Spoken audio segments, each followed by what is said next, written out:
Pwede kong hilingin na lang ang isa na magbasa. Ano po? Si Rachel.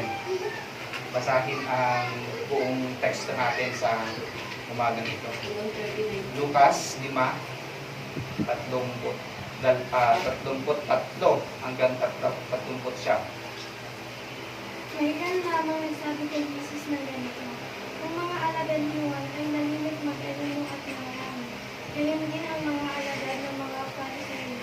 Subalit ang mga alagad niyon patuloy sa pagkain at pagtunog." Sumagot si Jesus, "Hinahayaan ba ninyong hindi kumain at mga pantuhin sa kasalan habang kasama pa nila ang lalaki na kinukuha? Diba hindi? Darating ang araw na kukunin sa kanila ang lalaki ikinasal at saka sila mag-aalun."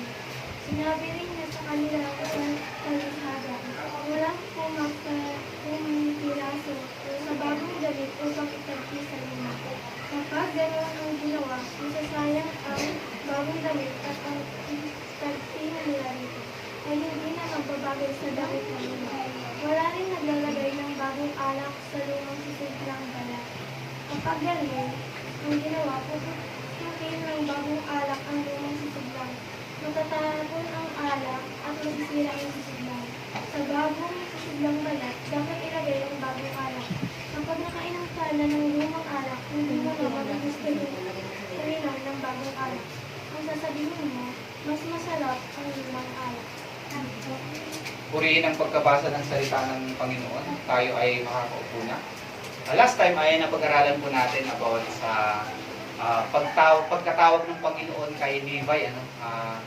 And hindi lang yun, kundi pagkatawag ng Panginoon sa mga sinners, sa mga makasalanan. So, ang tinatawag ng Panginoon ay yung mga makasalanan na lumapit sa Kanya, malinis at manalig sa Kanya, sa ating Panginoon, at magkaroon ng panibagong buhay sa ating Panginoon. So, tinatawag niya ang bawat nananalig at nananampalataya sa ating Panginoon. Yes, tinatawag niya lahat, dahil lahat ay nagkasala. Pero, ang belong lang sa kaharian ng Panginoon ay, of course, yung mga mananampalataya sa ating Panginoon. At the same time, magbabago, babaguhin ng salita ng Panginoon. So, dito sa ating pong passage, makikita po natin, this is about actually fasting. Pero ibibigyan po natin ng din dito yung tinatawag natin na feasting. Instead na fasting, feasting. Parang fiesta. Parang pagpupunyagi, pagbubunyi. Parang ang idea po dito is that hindi tayo dapat malungkot sa ating pong pagsunod sa Panginoon, kundi masaya tayo na naglilingkod sa ating Panginoon. So, feasting in the presence of the Lord. So, mayroong feasting, na wala sa presence ng Panginoon, but that is not the real feasting. Ang point natin dito, mga kapatid, is that fasting is actually feasting in the Lord.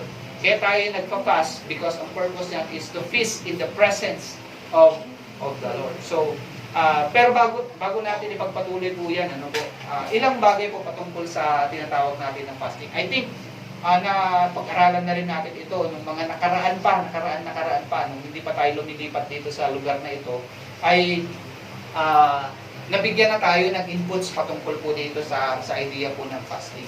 Ang fasting ay madalas nating naririnig, pero madalang lang natin itong ginagawa. Tama? At ginagawa lang natin ito kapag sinabi ng doktor.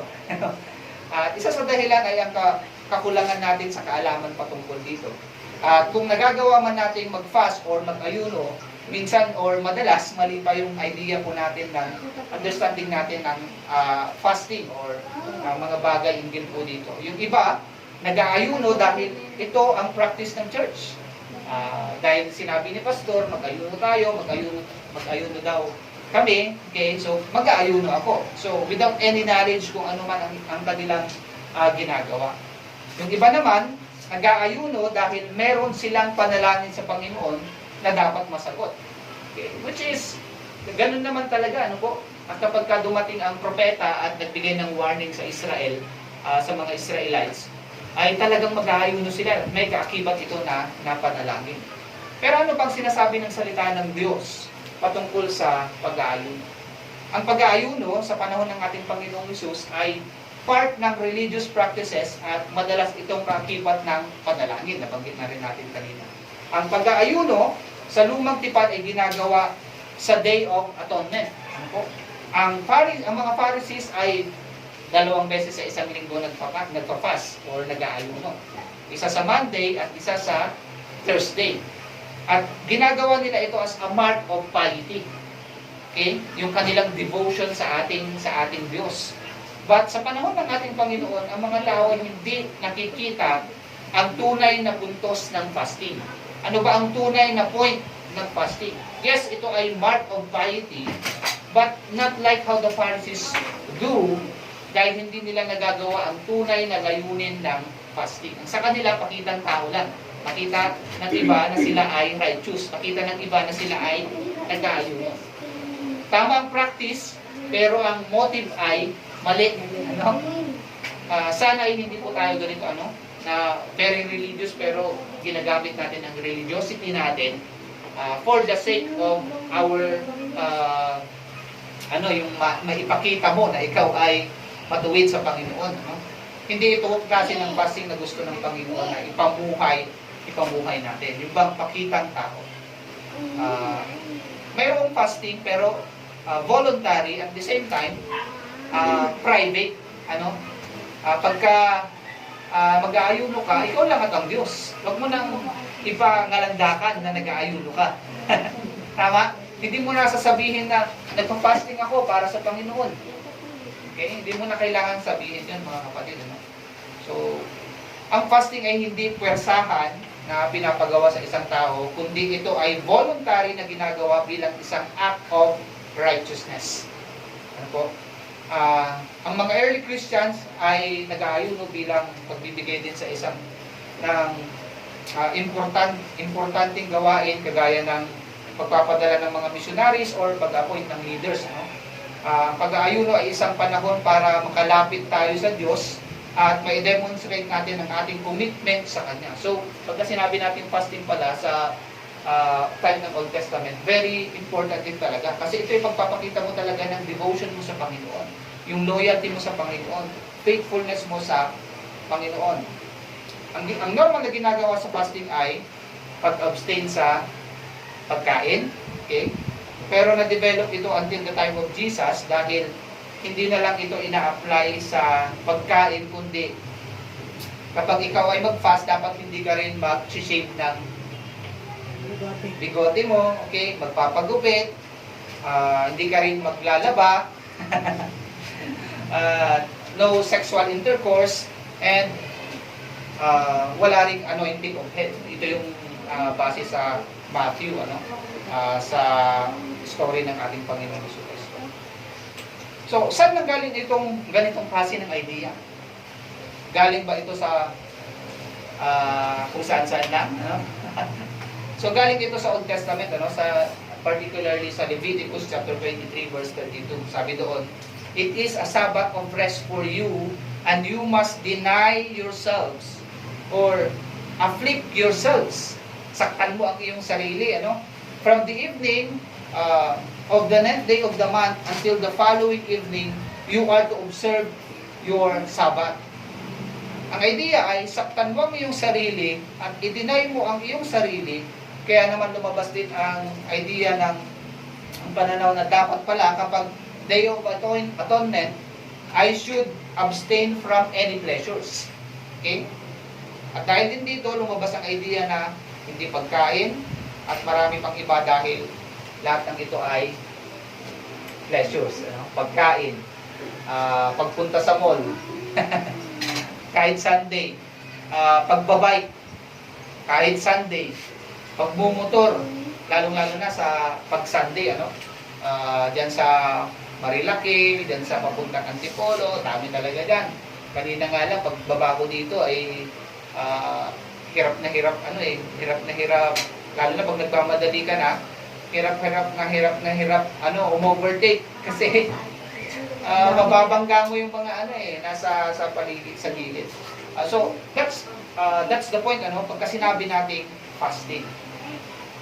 Dito sa ating passage, makikita natin ang kahulugan ng fasting ayon sa Panginoong Yesus. So, hindi ito kagaya ng nakagisnan na natin na kahulugan dahil tayo ay nasa bagong tipan na. Okay? New Testament. But hindi, New Covenant, I should say. But hindi din naman ito pag-neglect at pag-disregard sa lumang tipan. Ano po?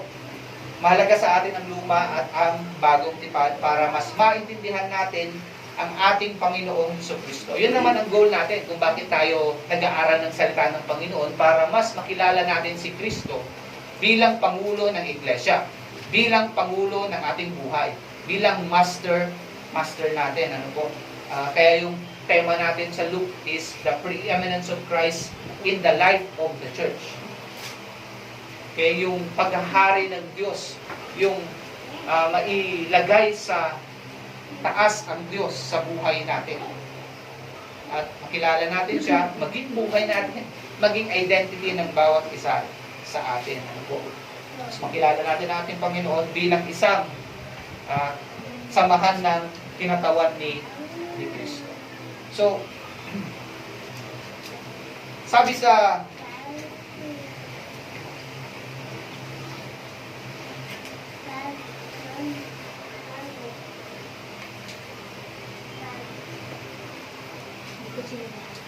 verse 13, they said to him, John's disciples often fast and pray, and so the disciples of the Pharisees, but yours go on eating and drinking.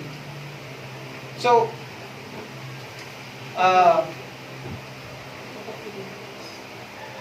nagtanong ang mga Pharisees at ang mga teachers of the law. Sabi nila kay Jesus, bakit yung mga disciples ni John, yung mga disciples ng mga Pharisees, mga disciples namin, sabi nila, okay, ay nag-aayuno. Pero, bakit yung mga disipulo mo? Anong ginagawa nila? Kumakain lang sila at umiinom at nagpapakasasa, at nagpapakasarap ng buhay, po? Pero kami ay nag-aayuno. Okay? So, hindi ba dapat nag-aayuno din sila? Yun yung question, Hindi ba dapat nag-aayuno din sila? Teacher ka prophet ka. Kung titignan natin, hindi si Jesus ang kini-question nila dito, kundi ang mga disciples ni Jesus Christ. Kasi marahil alam na rin nila na si Jesus Christ ay nag-aayuno. Actually, nag-ayuno siya, nag-fasting siya 40 days. Alala niyo yun, nasa disyerto siya. At nag-fasting din siya. So, hindi niya violate yung batas. Hindi niya dinisregard yung batas. Okay? Actually, finulfill niya yung batas. Okay? Sinunod niya yung batas. Kaya ang question dito ay para sa mga disciples ng ating Panginoong Jesucristo. Hindi ito talaga para sa ating Panginoong Jesucristo. Pero kailangan nila ng sagot galing sa ating Panginoong Jesucristo. So sinagot ng Panginoon sa verse 34 na mag-aayuno lang sila kapag wala na si Kristo sa kanilang presence. Magfa-fast lang sila kapag wala na si Kristo sa kanilang presence. By that we mean na kapag si Kristo ay naipako na sa cross para mamatay bilang kabayaran ng ating mga kasalanan. So, merong bagong pananaw na itinuturo sa atin ng Panginoon dito about fasting, mga kapatid. Hindi na lang ito pagpapakita na ikaw ay matuwid sa harapan ng Diyos, kundi ito ay may kinalaman sa ugnayan mo sa ating Panginoong Jesucristo bilang siya naman talaga ang iyong katuwiran. Tama po? Siya ang ating pong righteousness. So, may kinalaman po itong fasting na ito sa ugnayan natin sa ating Panginoon.